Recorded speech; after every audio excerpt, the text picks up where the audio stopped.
Hello, freaks, and welcome to a very special episode of Radical Research. For our 15th episode, we mark the release exactly 25 years ago of three extraordinary albums released by Roadrunner Records on the same day, September 15th, 1993, Believer's Dimensions, Pestilence's Spheres, and Cynic's Focus. Now, a little bit of a disclaimer, there's some sketchy history regarding the same-day data of these albums. Some sources have the Pestilence album coming out in May. I'm pretty sure that was in Europe. The US version, I think, came out maybe late August, if not September 15th. I know it's a lot of nitpicking and train spotting, but we're like that, and so are our listeners. So there you go. Committed to accuracy since 2018. And this whole thing was bolstered by sort of posters and print ads and a cassette sampler that Roadrunner released called The Breed Beyond. I think there was an ad tagline of Forging New Metal. And, and this was 1993, and this truly meant a new kind of metal, and ironically had nothing to do with the NU new metal Roadrunner would specialize in several years later, right? Right.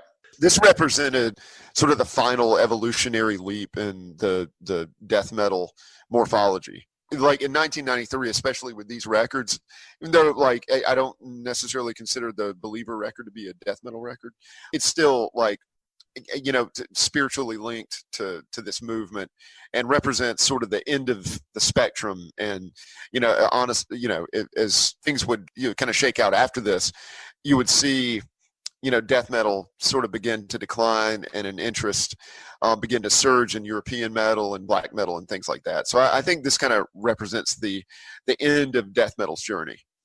Interesting, and that's what we're going to focus on, as well as the talk around these three. I'm sorry, Jeff. Did you say we were going to focus? Oh, well, my research tells me. Anyway, before we get into that, I wanted to mention that this episode was supposed to have been the first time you and I recorded an episode in the same room together, right? Correct. But Hurricane Florence blew through. You postponed the trip. And you're going to come up here in a couple of weeks, and we'll record some other episode. But we were hoping to do it together because these albums and this particular episode are so special for us. They mean a lot to us, as you'll hear. But we are recording it on the day that we believe these albums were released to the world. Let's get into it.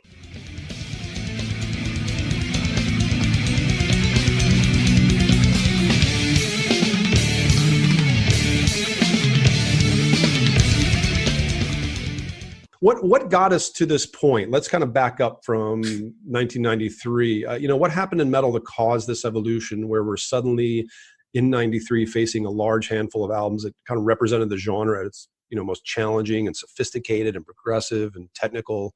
What are some of the earmarks there? What are some of the albums that kind of would lead us to that point? The first two Atheist records, for sure. And I think Atheist had a pivotal influence on Cynic.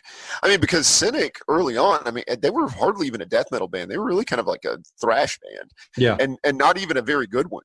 And then all of a sudden, they developed slowly. And then all of a sudden with the Roadrunner demo, you have this like really extraordinary band. Yeah. But the tides had been swelling for years. Right. In Europe and America alike. And I think, by 91 and 92, you really kind of reached a saturation point with death metal. I mean, you know better than I do, even because I got into death metal in 91. You were there for, the full development.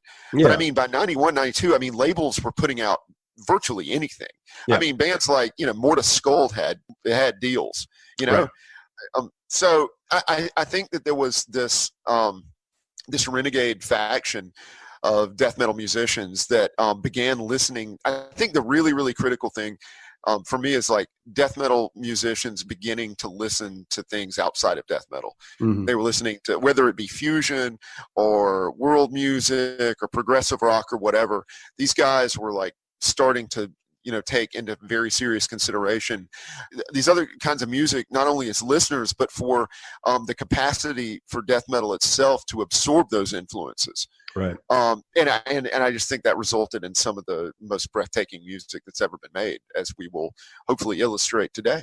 Well, sure. And on the other side of the coin, and you and I don't have anything, specifically against very straightforward death metal, but when you started to have bands from the early to mid 90s who were primarily influenced by the death metal that came before it, you started to get a really watered down sort of sound and right. something that really was lacking in layering and depth, right? Correct. Because there wasn't that sort of wide, large, deep pool of influence. Yeah, it was because the originators of death metal were pulling from just extreme music in general. I mean, you read the Swedish death metal book and hear Nicky Anderson's account of, getting, Repulsion demos and Autopsy demos, but also hardcore punk. And so that time frame that you referenced from the early to the mid 90s, you basically have these third generation facsimiles that are only referring to to the sound itself, but not any of the actual things that informed it to begin with. Right. And I think in the run up to 93, I'd like to also mention, as you did Atheist, that's a very, very important sort of influence in this whole world. But obviously, I think to mention Hatros by Voivod was highly influential. I also want to say Death Row's Deception Ignored from 1988. I hear traces of Deception Ignored in the Believer and Pestilence albums we're going to be discussing. I don't think that those bands may have been influenced by Death Row, or they may have, but I just feel like the spirit of Deception Ignored goes back. It's from 1988, but you can hear it in 1993. I'd like to throw absolutely, in the guitar language particularly, I'd like to throw Release from Agony into that pool too. That's a good one. Mekong Delta, if we're sticking with Germany. Of course, Watchtower was a huge influence on the guys in Cynic and Atheist and Death. And of course, we get to Death's Human in 91, which will directly figure into our discussion later on Cynic. Even bands like Fate's Warning and Psychotic Waltz were really adding to the pool of influence that a lot of these guys were taking from. Oh, for sure. I mean, those bands kind of indirectly or directly, rerouted the direction of death metal. Right. And then we get up to 93. And I mean, if you want to talk about, or just to give us a little bit of framework before we jump into these albums, what other albums came out in 93 that were really noteworthy and are kind of, part of the family tree of these other albums as well? As you know, I have a list. However, I don't have that list handy, so I'm going to do this just from memory, and I'm sure there will be some omissions, and for that I apologize. But just off the top of my head, Oblivion, Nemesis, Psychotic Waltz's Into the Everflow, that's debatable whether that's 92 or 93. It works as 93. I think you could justify it. Anyway, we'll say 93. Atheist, Elements. Why am I blanking here? Anna Cruz's Screams and Whispers. Okay, yeah, Screams and Whispers. There's so many. Voivod, Outer Limits. I think should be part of that conversation. Absolutely. Loud Blast, Sublime Dementia. Yeah. Death's Individual Thought Patterns. Yep. Can we throw in Carbonized, Disharmonization, and Disharmonic Orchestra, Pleasure Dome? Sure. Yeah. I mean, so, and there's more. And clearly we can see that there's just a lot happening in prog, death, metal, 1993. Right. Mind Over 4 halfway down. Okay. Let's start with Believers, Dimensions. Okay. When did you first become aware of this band? Was it before Dimensions? Yeah. The first issue of Maniacs that I ever got had the 91 wrap up in it. And I immediately was caught into Borovoy Creek. And there was something about his taste and his writing that just really, really connected with me. So he and Eula Garrett were kind of my shepherds through that my early phase as a metal listener. And he had Sanity Obscure on his end of year list. And in fact, I think Eula may have even had Sanity Obscure on his end of the decade list in 1999. I can't recall, but I know he holds that record in extreme regard. Absolutely. But yeah, that was my introduction to them. I think that it was a little out of my depths at the time. I'd really been gotten into, just super direct death metal, via Earache and Roadrunner. And this was not as deathly and far, far more complex than the stuff that I'd been hearing. Yeah. But it didn't take too long. Because I started playing drums right after that and started to take the instrument a little more seriously and started to seek out, more ambitious music, and the Believer record fit right into that for me. The thing about Believer for me, like when I think about them and the kind of hallmarks of their sound, there's two things. There's the guitar sound, which was this malevolent, dark guitar tone, kind of unlike any other band. Like you just know it's them by the tone, which is immediately pretty cool signature. And then Kurt Bachman's voice, which was just this kind of scraping, desperate, seething kind of thing. And the fact that they were Christian, because that always comes into the conversation somehow, was pretty wild, because they just didn't seem like a novelty Christian band. They were, they were. That's where they were coming from. Their themes were Christian in nature. They were indeed believers. And they weren't preachy at all. It didn't have that like proselytizing tone. Yeah, and I think secular listeners or people that just didn't really care about Christian metal, because there hadn't been a lot of great stuff from that world. Believer, I think, blew a lot of people away. Just because of the approach and the tone of it, and the sincerity of it, and the lack of novelty and jokiness, really. So after Sanity Obscure, which we'll talk a little bit about that as we talk about Dimensions, because I think we have to, particularly one song. Dimensions kind of was incredibly ambitious compared to Sanity Obscure. Like it took the ambition of Sanity Obscure and just multiplied it times 10. Oh yeah. For better or worse? Yeah, well, I think for better and worse, actually. Okay, right. Yes. You and I agree. And let's just take this album in halves. The first 6 songs are like this mini textbook on what tech metal sounds and feels like to me. Yeah, same. Each song, it's some of the most daring guitar work that I've ever heard in metal. Yeah. And getting reacquainted with it this past week, I mean, I've just been stunned. Yeah, I think of the 3 we're talking about, it's the most left field in terms of the amount of different ideas they're trying to throw in, Yeah. But the first 6 songs, they're still pretty tight in terms of their, how they focus. And, that's not a pun. But each song is like as good as the next one. There's high points and interesting events in each one. To me, these 6 songs are their peak.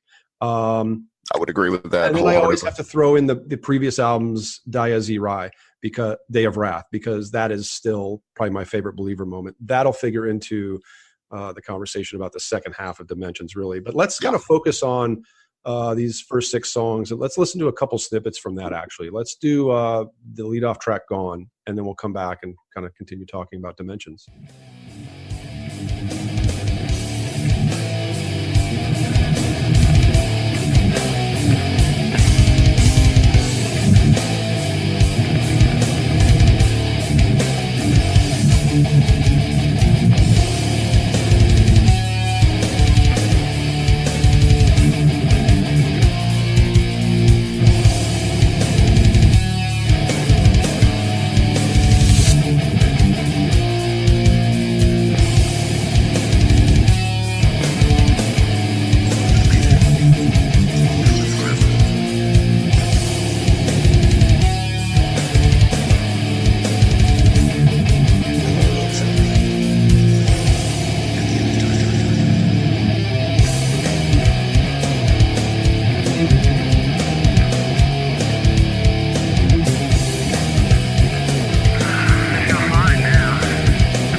Damn.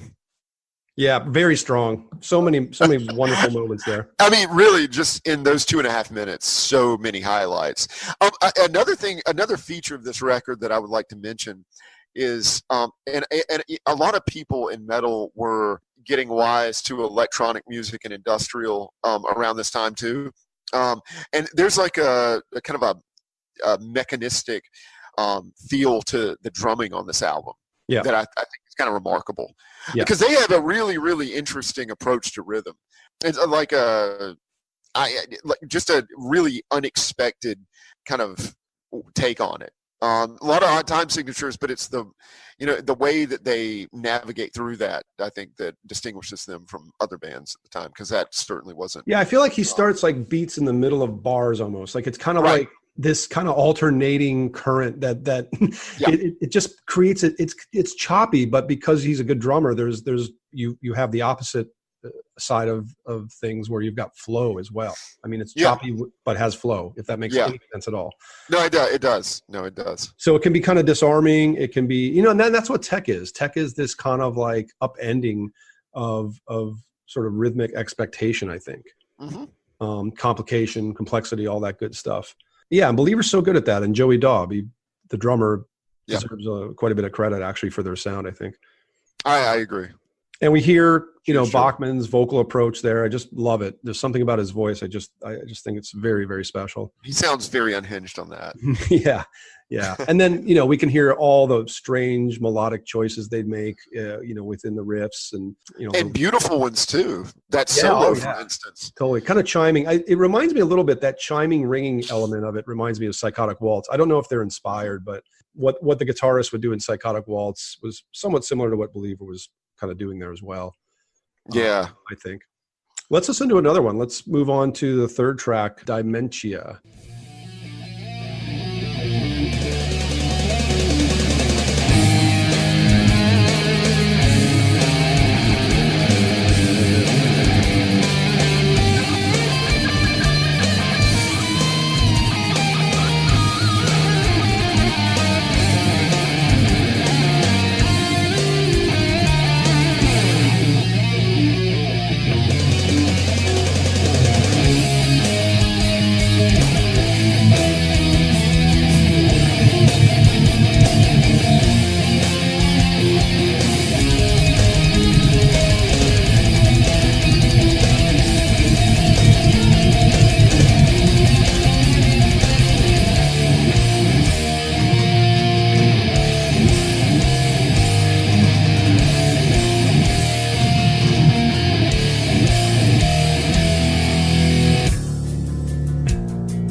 There you go. Really, obviously, you got to mention the violin and viola guest musician Scott Laird on that. That just really makes that. And I'll tell you what, Hunter, does that remind you a ton of Fate's Warnings at Fate's Hands?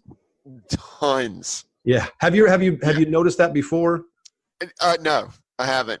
Yeah. But now that you mention it, it's Same vibe, same kind of melancholy gray mood, yet kind of beautiful, but it's just. It's couched in by this kind of grayness, and I love it. The melancholy there is pretty heavy.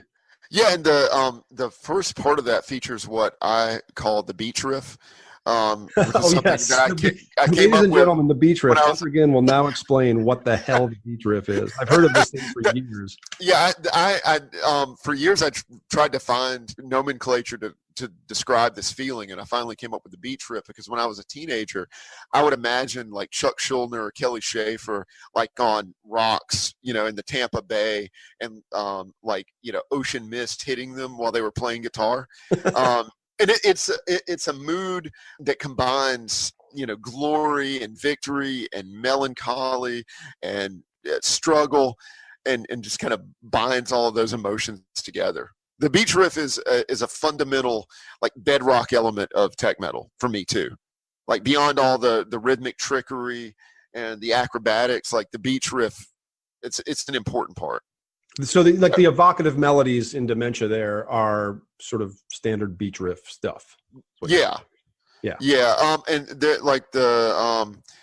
there's a part in To Get Death Together as One that I think was maybe my first beach riff moment. We're gonna get another one near the end of this show too with Cynic. So even though Believer is from Pennsylvania, is beach riff often a Floridian thing? Well, I mean, not necessarily, because Loud Blast wrote beach riffs too. They're French, though they could have been at like Arcachon on Summer Holiday or something. And I guess Kirk Bachman was maybe going to the Jersey Shore to get his beach riff inspiration. For me, it started with Chuck, so I've just naturally always associated with Florida. Right. Yeah. Of course. So, and not to be confused with yacht rock. All right. No. Yeah. These are not yacht riffs. Just because you're playing beach riff doesn't mean you're playing yacht rock. No. Right. No, but I'm not making fun of your beach riff thing. I love it. I think it's great. Like I said, like that, it evokes a certain mood or a combination of moods. And right. Yeah. Combination. Exactly. I think Believer does that all over the place on a lot of dimensions. And let's listen to this other song. This is a song called What Is But Cannot Not Be. And I just realized that for 25 years now, exactly, I've been reading that as What Is But Cannot Be, which is a completely different Completely thing. different. Yeah. This one's fascinating. Let's check it out and talk about it when we get back.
Yeah, man, that's the sound of Believer just going completely nutso. I mean, you've got the vocal effects, you've got the sounds of complete madness by the guitars in the first half of that snippet. Yeah. I mean, that's just schizophrenic, weird, scary shit.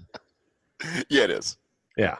I mean, that's the beauty of Believer right there. I think that kind of encapsulates the best of what they're about when they're at their strangest.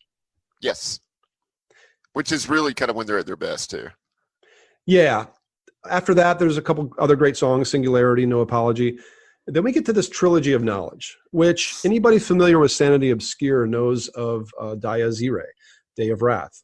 That was such an amazing thing. It was incorporated classical and opera and sort of Kansas-esque prog with the violin and metal, of course. And it was amazing. I mean, I really think that's still one of their best moments, if not their best. And it's not my favorite, but it's definitely like in the top 5 believer moments for me. Yeah, I think it out Therions Therion any day. Like I think it did what Therion tried to do later, but it became kind of a double-edged sword on Dimensions, because the album wraps up with multi-part 20-minute trilogy of knowledge, which was kind of obviously them carrying on Dies Irae and trying to take it even further, stretching it out. And this never totally worked for me. What about you? No, it never worked for me then. It doesn't work for me now. I listened to it in its entirety just as a function of preparing for this episode, and I still think that its ambitions outpace its execution by a pretty wide margin, actually. Yeah, I've read a lot of praise about it. People tend to like it. Does the trilogy of knowledge kind of bring down the album at all for you? And do you skip it when you listen? Yeah, typically. It really doesn't bring down the album because it's tacked on at the end. So I can listen to the first 6 songs and then not have to acknowledge it. Yeah. Okay. Interesting. I feel badly about that. And I feel like maybe it compromises my integrity as a listener a little bit, but I don't think it's necessary. Yeah. It's not necessary to the cumulative effect of the album. And I think it would have been better off without it. Believer broke up shortly after this. I think they found it tough to keep going and boxing themselves into this kind of niche corner that they had kind of created. But also, so did Pestilence and Cynic. All 3 bands we're talking about broke up after these albums. And beyond these 3 bands, same thing happened with Atheist and Anacrusis and Corner and probably a few others. They either changed their sound quite a bit like Oblivion did, or they broke up completely. What's your take on that? I've always... I guess it kind of gets back to what I was mentioning earlier about all of this representing kind of the end of the evolutionary arc for death metal, for kind of, I guess, progressive-minded extreme metal. I think some of these bands really just took stock and said, I don't know what else we can really do with this. We've really kind of exhausted the possibilities. Yeah. And if you think about it, and you kind of look at it through the lens of 2018, I think that there is merit to substantiate that claim. Like, if you think about what metal bands are doing now, are they really doing anything radically new against what bands in 1993, the most advanced, most challenging, progressive-minded bands, were doing in 1993? And I think the answer objectively is no. I would say no, with the exception of Norway and a few outliers like Hailstorm Noir or whoever. I mean, there's a few out there, of course, but they're in the vast minority. I think metal right now is just a lot of variations on a theme. Yeah, I agree. I think we're in the cannibalization era of metal. Yeah, totally. And you also don't have these bands coming out where you're like just on the edge of your seat, like what are they going to do next? What's around the next corner? Because even the ones that are kind of really interesting, like a Dodheimsgard or a Fluidity, they're not releasing albums with the frequency that say like a Voivod or an Atheist used to, right, or a Pestilence, and where you are expecting some interesting different turn. Like there's just not enough frequency there to keep you on the edge of your seat. And I kind of miss that. I kind of miss bands sort of like giving you something really unexpected or unknown the minute you start listening to that new album. You kind of know what you're getting these days, I think. I do too. Being an Enslaved fan in the 90s was a real thrill. Sure. Because it was like you knew every album was going to be totally different from the one before. Right, right. Or just a significant leap forward. Yeah. I mean, even like, Blood Hymn versus Eld, kind of like a step back to black metal, but still different, Oh, sure. Definitely. Yeah. So, yeah. And that gets us to Pestilence from the Netherlands. They began playing this caustic death thrash metal mixture by the second album, Consuming Impulse, that was... Yeah, they were firmly in death metal territory by Consuming Impulse, I think. Oh, yeah, totally. I mean, they were so great at like mixing brutality and harshness with a kind of musicality that some of the other bands really didn't have. And then, they started leaning toward ambitions outside of metal. You could hear that on one track on Consuming Impulse. And then, of course, the third album, Testimony of the Ancients, has all those segues, and which kind of deepens the journey. And they had Tony Choi in on bass, of course, from Atheist and Cynic. But nobody, I don't think, was prepared for the shift toward the utterly cosmic synth guitar-driven stuff as heard on Spheres when that came out in '93. No, I wasn't prepared for that shit. Yeah, when it came out, it's probably accurate to say that, like, of the three albums we're talking about, Spheres was easily the most disliked. I recall kind of a huge backlash to it, actually. They'd just gone too far for most people. I mean, I loved it right away, although there was always something of a barrier even between me and it. Like, I knew I loved it, but I just didn't feel like close to it. Although I was like, well, maybe that's kind of the whole point, this kind of cold, mechanical, dry space vacuum void thing, right? I mean, it eventually became part of my DNA, but it took a lot of acclimation. Now I think this was the most difficult one for you to get into out of these three, right? Oh, easily. Yeah. Because I was into Focus and Dimensions immediately. Yeah. This was an about face for me. I totally agree with you about the distance, because I felt that for a long time. There was always like something about it that didn't quite work for me, and I finally figured out that problem was Marco Faudis's drumming and how far the other guys had come. And Faudis, who I think is a really, really good death metal drummer. I mean, you don't find sturdier drumming in death metal than his on Consuming Impulse. I have no problem with him on the other three albums at all. Yeah. No, he's very, very solid. But he was ill-equipped for the leap they took between Testimony of the Ancients and Spheres, I think. I held that opinion for a long time, and I still kind of partly still hold that, because I know what you mean. And if just one listen to it and you're like, yeah, this drummer is kind of lagging behind the rest of the guys. And he's not nimble or intricate enough of a player to have that looser feel that I think the material is sort of asking for. Right. Yet that's kind of part of Spheres' appeal. Like, it's cold, mechanical, forbidding, robotic stuff. Some of the riffs are kind of stiff too, right? And just in the way. Oh, yeah, absolutely. The entire thing is sort of stiff and cold. So it kind of fits. Like, I mean, it's the Lars Ulrich effect. Like, you can sit around and badmouth Lars, but Lars and his drumming is part of what makes Metallica sound the way they sound. No, it's true. I mean, like, I wouldn't, like, now that I like Spheres as much as I do, I wouldn't really want anybody but Faudis on it, even though I understand sort of why other people would, or like why he's a kind of a sticking point. There are moments on this where I'm like, oh, I'm kind of glad he's there. He sort of makes it what it is. So it is definitely the Ulrich Metallica argument. I wouldn't want anybody else on Ride the Lightning or Master. You can pick apart Lars's lack of technical skill all day, but I wouldn't want anybody else on there. No, I've accepted Faudis as a part of the framework now, and I agree with you. Yeah, I don't want anybody else on it now. Absolutely. Yeah. For those not familiar, maybe this will be fun to just kind of listen to a track called Multiple Beings, and we can hear how they sound at this point.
Yeah.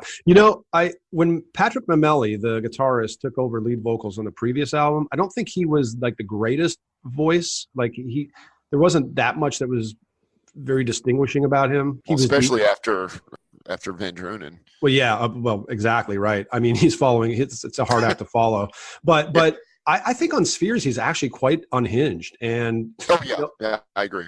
I think he's better on Spheres actually as a vocal. Yeah, no, absolutely. Spheres too is one of those records like Decibel Omega or the first I get the first and third Monster Magnet records, where they're almost always there's like this omnipresence of sound.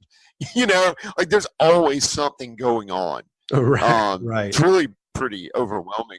Yeah, it's incredibly dense, and part of that sound picture, like the band were really careful to quote on the album, there are no keyboards on this album. So when you listen to something like the synth guitar solo in the title track, that's not one we're going to play, but that thing is amazing, and all the bizarre cosmic sounds they ring out of these synth guitars, it's pretty incredible. And speaking of some of the cooler sort of like musical aspects of this album, like there's 3 snippets in it: Orion Eyes, Voices from Within, and Phileas. These just kind of help deepen the journey the same way they did all over Testimony of the Ancients. And I think the album's better for having those in there. What about the album cover, man? I freaking love this album cover.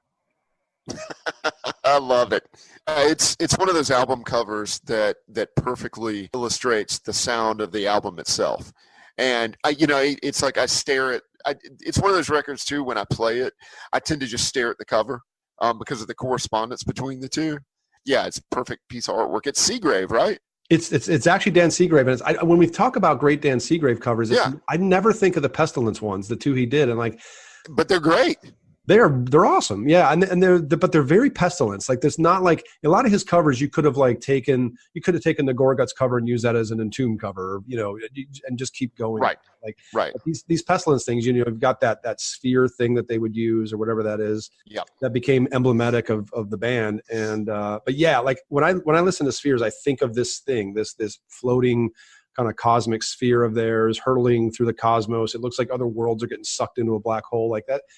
Totally, like as you were saying, man, totally illustrates exactly what I'm hearing. So really, really one of the. This album sounds like it's sucking you into, pulling you toward the event horizon. For sure, and like it's just cosmic really, chaos. Yeah, very effective album cover, and really, I think really worth noting. I think this would be a lovely time to listen to a song called "Personal Energy."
I never really think of Pestilence as being Zen, but that's Pestilence's most Zen song, isn't it? Oh yeah, that's the rarely seen poignant side of Pestilence and Spheres. Yeah, I agree. Yeah, I mean, but you think about what they were listening to at the time. I mean, as I recall, Mameli was basically listening to jazz fusion like almost exclusively at the time. He was listening to a lot of that stuff, and I remember that Pestilence toured with Death on the Human album in Europe. I always wondered if Mameli had like been inspired by what Sean Reinert and Paul Masvidal were listening to at the time, because those guys at that time were like super into fusion, like Mahavishnu Orchestra. Oh yeah, all that good stuff. Chick Corea's. Yeah, Chick Corea. Yeah, and like it seemed to have rubbed off. Like you said, I'm sure it's documented, but I feel very confident that he was inspired by those guys. Yeah. My favorite song in the album is the last one, Demise of Time. There's of course a lot of great moments here, but it's a favorite of mine too. Pay particular attention to the ending. We kind of come into this near the end, and we'll this is how the album ends, and I just really like what's going on toward the end of this song. This is Demise of Time.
Gotta admit, man, I like what Marco Faddis does there. I love Faddis on that. Yeah. He actually takes this really kind of jagged riff and turns it into a groove. Yeah. Yeah. He's a bit sleeper, man. After 25 years, I'm like finally thinking, man, yeah, he's pretty good on this album, actually. Marco, forgive us for the things that we've said.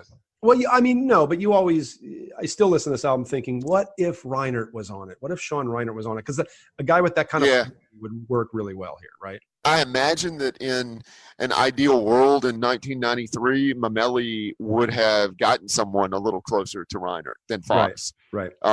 With some jazz chops, maybe with a fusion background like Reinert. But, it was his band.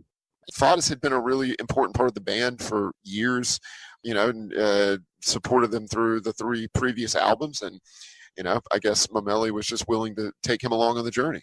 Yeah, I mean, as the saying goes, it is what it is. And I think that we love Spheres for what it is. So hats off to Faddis and Mameli, and of course, Patrick Utervik, who came into the band on the second album. And I think really greatly kind of changed their approach and kind of widened their scope. And also on that song, especially we hear Jerome Paul Thesseling. I don't know if I'm saying that correctly, but he was the bassist that came in on this album. And I think, again, brought them to kind of a new level when Tony Choi wasn't available. And those are big shoes to fill. Yeah, for sure. Didn't that guy end up in Obscura, the band? He did.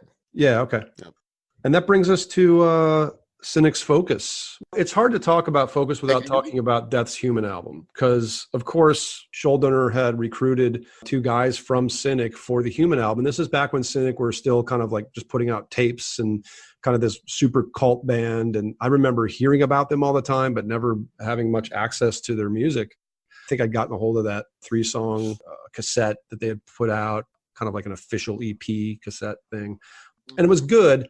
It wasn't quite as good as they would become. And anyway, Death's Human featured Paul Masvidal on guitar and Sean Reinert on drums. And particularly Reinert's work, I think, completely changed or improved or progressed the language of death metal further than it had ever gone before. I will go on record as saying that his drumming on that album charted out entirely new geography for all of death metal. I mean, he expanded the rhythmic possibilities of death metal almost single-handedly on that album. Absolutely. And, you know, they did that cycle, created one of the greatest albums of all time, Inhuman. And then they did the tour. And then, as would happen in Death, the lineup changed. And Paul and Sean really just did want to focus more on Cynic anyway. They had an album, or, you know, an album's worth of material. They had interest from Roadrunner, so they finally had some label interest. So this all started to kind of happen in 1992 for them. And then Hurricane Andrew happened. Speaking of hurricanes, right? That thing blew through Florida in 92, demolished the band's rehearsal space, destroyed pretty much everything they owned in the space, and kind of set them back for more than a year. So they were just embarking on the phase of writing this Focus thing, or what would become Focus, and the hurricane happened. So they took some time to take stock of these pressing personal things in their lives that Andrew had disrupted. And in the process, they kind of sort of stepped back and they worked more and more on their instruments. They refined the songs. They rethought the entire band. And Tony Choi went on to other things and, you know, went on to Atheist and Pestilence and worked himself out of the band. And they got in a guy named Sean Malone. And then Focus came out in 93, 25 years ago. And it was an album that was very different than what the original Focus might have been. Do you remember where you were at when you first heard it and what you knew about Cynic at the time? Let me go back a little from there, because Sure. I had, like you, and later on, because by the time that I heard about Cynic for the first time, the Roadrunner demo had already been distributed to certain critics, you know, and there was a lot of hype around these guys because they were clearly on the more advanced end of death metal, and everybody was saying jazz death and, you know, death fusion. And I remember getting the At Death's Door 2 compilation and hearing the original Euroboric forums and thinking like, wow, this is really cool, but it's not what I was expecting it to be. And then I heard that in early 93, and then in late 93 getting Focus and going, okay, this is exactly what I was hoping it would be. I mean, it was like, it seems like an unprecedented sound. You know, there's almost nothing in metal or any music that seems like genuinely new.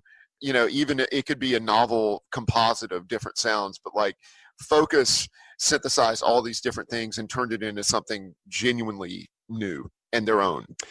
Yeah, completely agree. That was exactly my feeling as well.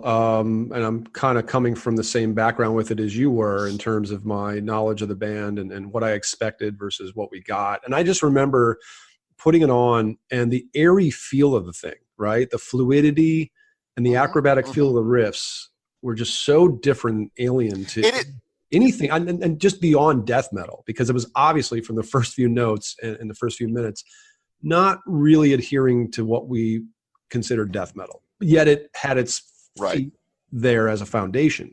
So there was that aspect, and the kind of, I'm not going to say softer production, but it does have this kind of like it's almost like soft focused. The edges are rounded off. Yeah, it's almost pastel in a way versus like the more hard kind of concrete type sturdy ass, you know, death metal productions that were coming out.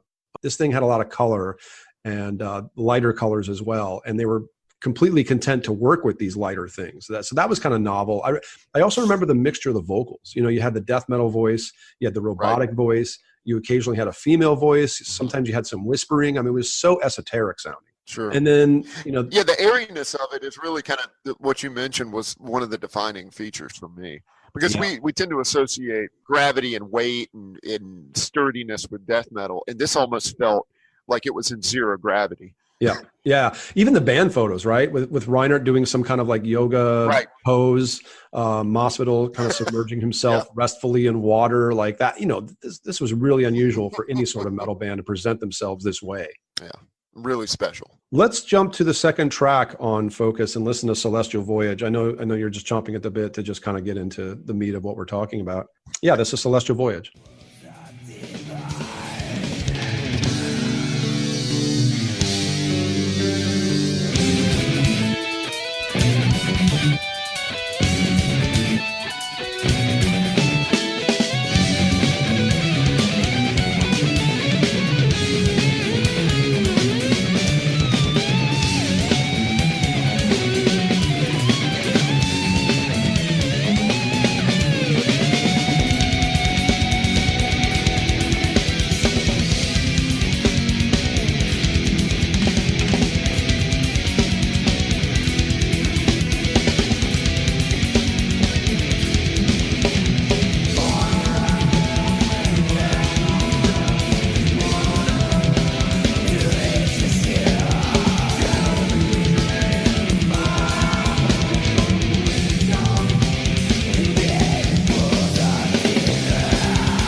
Man, so like 25 years later and 300, 400 listens later, like I'm still really excited by the transition of their songs. I think that's one of the things, like when they'll shift and they'll sort of do these transitions, they're just really so exciting and they're just perfect, how seamless they are. Yeah, well, that's part of what you were talking about earlier, that year where they stepped back and refined everything. Like the transitions on the Roadrunner demo are very conspicuous and like seem almost designed to surprise.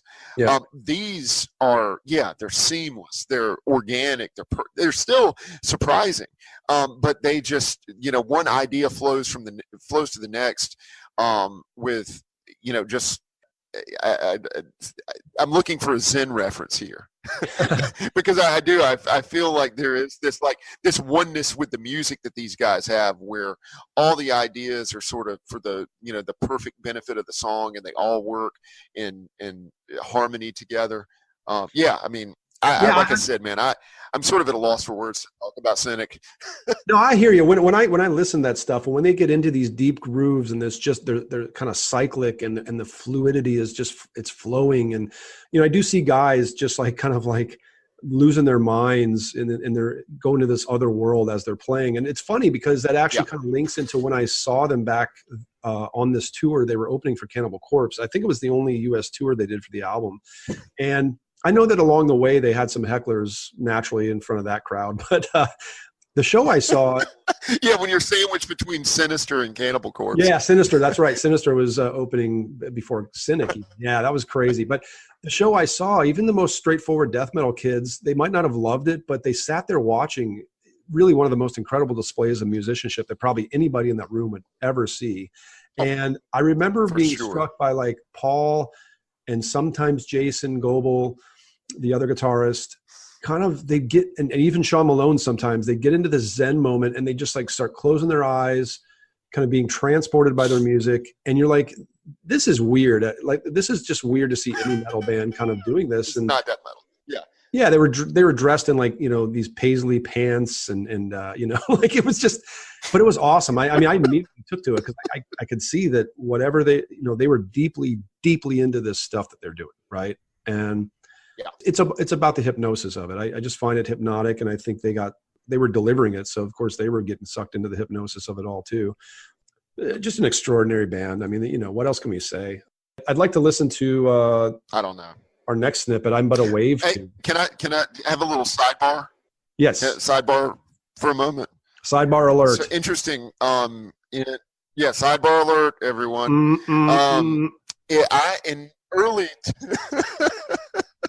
In early 2002, I started going on eBay and trying to find tape show VHS copies of the shows from that tour. Yeah. And I ended up scoring a few of them. I got a Berkeley show. I think it was I can't remember what else. But anyway, there was a show from Iowa that I got. And I put it on, and I see Jeff in the crowd because it wasn't a huge crowd. And it was your friend Mike, right, that you were with? Yeah. Is that right? Yep. Mike Hope. Yeah, Mike Hope. So it was really funny to throw this on. And Jeff and I had like just started our friendship kind of, and Nathan and I put the tape on. It's like, oh, there's Wagner. Yeah, I remember you sending that to me, or maybe like you found the link on early version of YouTube or something. I don't know. I don't remember. But you sent it to me. I was able to see that. Yeah. I'm like, yeah, indeed. Somehow, that's me. I think we converted it to DVD after that. Okay, there you go. Yeah, that's hilarious, man. Yeah, good sidebar. I mean, you've said at various times that this may be your favorite album of all time. How does it rank with you right now? If I were forced to make a list of I'll go beyond top 5 and say top 3 albums of all time. Mm-hmm. This would be in there. Okay. And probably for me, and I'm not gonna commit myself to this, but I'll just toss it out there because these 3 are always going to be around. But like this album, the first Mars Volta record, and Mr. Bungle's California are always for me like the top end of my listening. Okay, I'm happy. I'm happy like with those 3 albums. I'm happy with those 2. Not as mine, but I like that. No, those are all 3 great. I mean, good God. I mean, it's hard to find a triumvirate that powerful. And with that kind of span, look at the span of music you get throughout those 3 records, right? Oh, exactly. Yeah. Yeah. Exactly. I'm going to completely avoid trying to whittle my 3 albums down. So let's just move on to first song. Let's listen to some Cynic. Yeah, first song, second side. If you are lucky enough to have either the original vinyl or the reissue, but this starts the second half. This is a song called "I'm But a Wave 2." ... And I think what's interesting about Cynic too and Focus is some of the song titles are very different as well. Like "How Could I" and "I'm But a Wave 2," and "Sentiment," and "Veil of Maya" and "Textures." I mean, like, you know, all of them. Yeah, got it. Really, everything about this album rules. I don't even know what a Euroboric form is, but it's still different. And I don't care.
Yeah, beautiful. For all the finer points we've talked about with this album and this band, there's no doubting that the propulsive energy there in spots is very, very metal. Yeah, sure.